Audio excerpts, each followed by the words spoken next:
Hi friends అందరికి మేమైతే నిమ్మకాయలు తెంపడానికి వచ్చాం. నిమ్మకాయలు అయితే తెంపుకున్నాం.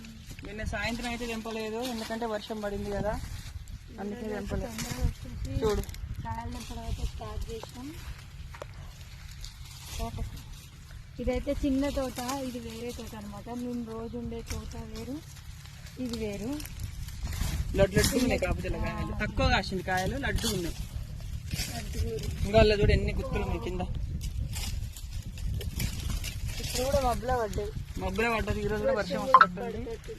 మరి మీరందరూ ఏం పనులు చేస్తారో, మళ్ళీ కొంచెం చిన్నగా పూత కూడా స్టార్ట్ అయింది మళ్ళా. ఇదైతే మాకు దసరా వరకే ఉంది తోట, సొంతం తోట అయితే కాదు, కౌలు అనమాట. ఇక పూత చూపిస్తుంది, పూత అయితే ఇప్పుడే వస్తుంది. ఇప్పుడిప్పుడే వస్తుంది పూత అయితే.